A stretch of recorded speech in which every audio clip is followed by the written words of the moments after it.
I like how Julian of Norwich, she wrote, what, 1500, 1400, do you remember? Something like that. And she lived in this convent and lived in this little room and meditated about her relationship with God. And she has this to say about her relationship with God. And the person talking about her writes, religion is an environment. And how do we create this environment that's going to be religion? It says it's provided by a God or a sense of being loved and cared for who holds us in being. So the first question would be, do we allow ourselves to be cared for? Do we allow ourselves to be loved? Do we allow ourselves to be held in being? And a simple way to get at that is when somebody gives you a compliment, do you say, oh, no, it was nothing? Do you brush away the warmth people give you? People say something kind about you. In the Joys and Sorrows, somebody said something about me that sermons are spiritual, and my initial reaction was, oh no, now what's the expectations of me, and all that kind of stuff. And you see, I didn't, in a way, I caught myself. I put up a wall rather than feel the warmth of what was being said. I said, here, I'm going to do that in a sermon. I'm doing it right here. I couldn't believe it. But we do. We put up walls and we block the warmth from others that comes to us. And what this woman is saying is that if we're in a community, do we allow ourselves to be held?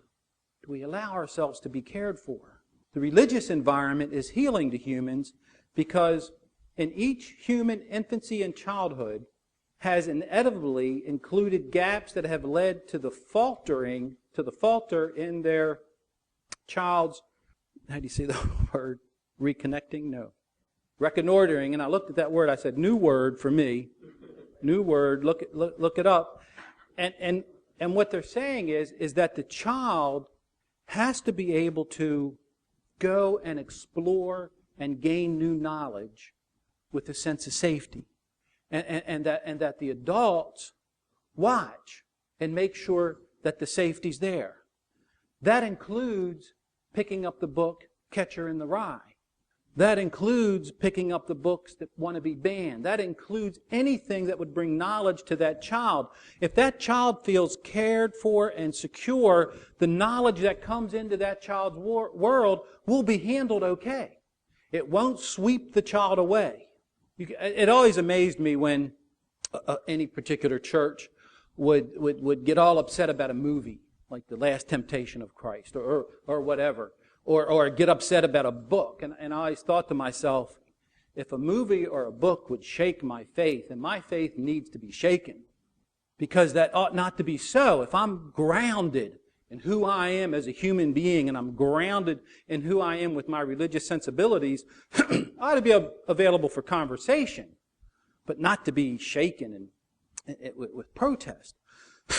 So too, just as the child explores and gains new knowledge, our church ought to be the same.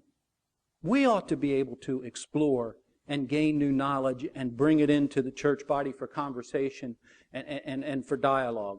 I ought to be able to talk about, well, maybe Buchanan's view's right.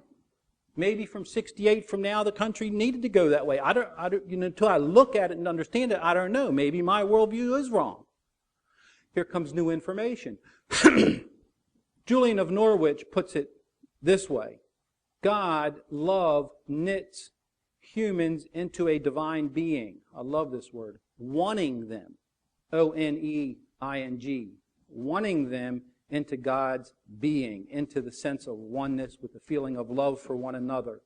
Likened to a mother, God stays with humans through all their ruthless attacks, surviving these attacks out of her own resilience and remaining empathetic.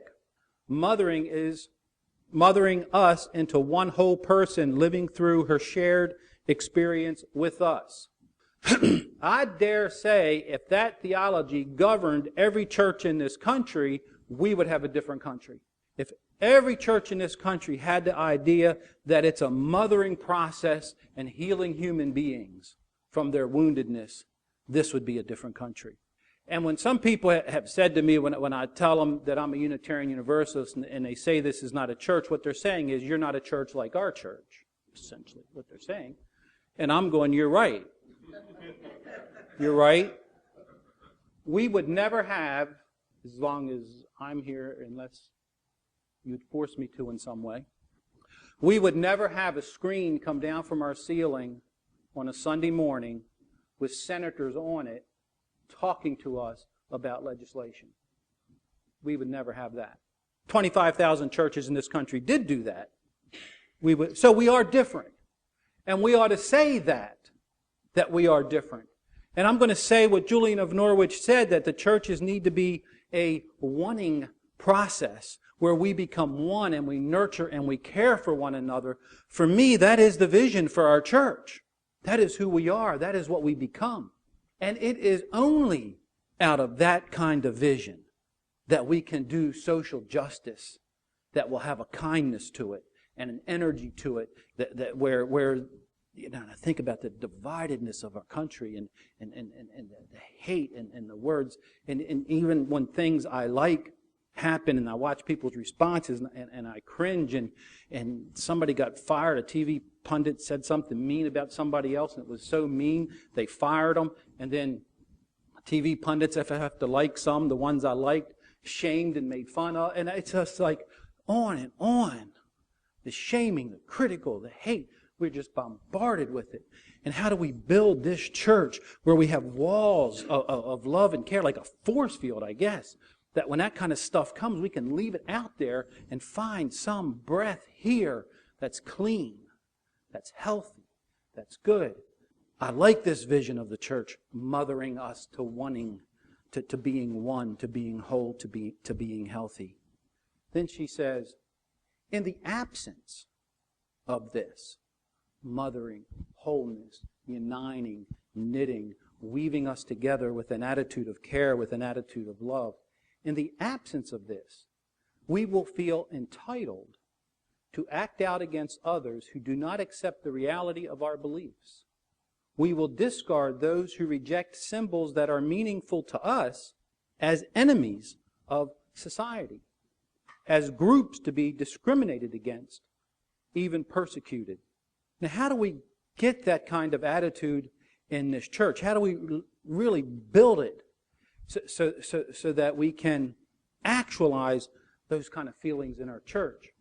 And what Winnicott teaches, what Channing teaches us, is that we humans have this capacity to reflect, to make meaning, to form our internal lives. And he says that it is our responsibility to do that. I almost was thinking about, now how, as Unitarians, we usually don't take teachings from history and say you got to conform to the teachings of history or you're going to go into a place and burn forever. We can't do that, because either you wouldn't come back or I was joking or something. So we don't take teachings from history and impose them with force and fear. We don't do that. Probably why we're small, that we don't do that. But if I could do that, with this teaching from history, I would do it. And here's why I would do it. Winnicott said, Channing says that this is the key to human dignity. This is the key to nobility. This is the key to kindness. And ultimately, this is the key to social justice, that we have this capacity to form and reform and let go of old beliefs and let go of old authorities and create new authorities for ourselves. When, after World War II, people were trying to understand how was it that a nation, that normal, what we would consider normal, average, everyday people in a nation do such horrific things or be passive while they knew horrific things were going on in World War II, in the Holocaust, and genocide, and just mass murder. How is it? One of the authorities, Hannah Arendt, who wrote about and made the term the banality of evil, evil being ordinary. a society created, a society evolved in which evil became ordinary. And so the question was, how? How did that happen? And this is her conclusion after studying that and writing about it and taking a couple people and looking at their lives. In a report of the banality of evil, she proposed that a lack of critical thinking and reflection allows for the propagation of evil acts. Studies of group psychology frequently show processes like a lack of critical thinking and reflection involved in otherwise inexplicable and harmful behavior of groups of people. By not, as Channing teaches, by not reflecting, making meaning, transforming yourself, by not doing that spiritual practice, we are vulnerable. We are vulnerable as people, as human beings, to be manipulated into doing things we would not ordinarily do. We protect ourselves by reflecting and meaning making and transforming ourselves and being involved in that kind of spiritual practice. If we don't, then who are we to become? If we don't take this spiritual practice, this human exercising this innate human capacity, the gift that we have to reflect on our history and to reflect on history as a whole the best that we can understand it, and engage ourselves in dialogue with that history in order to transform ourselves and to learn to know how to be a better people, to know how to be a better person, to know that when words are coming toward me, I'll say, no, those are the same words that were spoken in 1943 by this particular person that are being spoken today. So I can say, that's a story I don't want to be involved in. I don't want to be involved in that story. As a matter of fact, I'm going to rise up and speak against that story because I know it's connected to history. If I don't know that, I might hear these words and say, yeah, that's right, and join with a group of people that 3 years later say, my God, how did I get involved in that? So if I could take Channing's words and say, this is gospel, his words on this issue are gospel, that we have the capacity to transform ourselves, not to be conformed, and as he says, and as I say, it is our responsibility, not as Unitarian Universalists, it is our responsibility as human beings to exercise that capacity, to engage our society in better practices.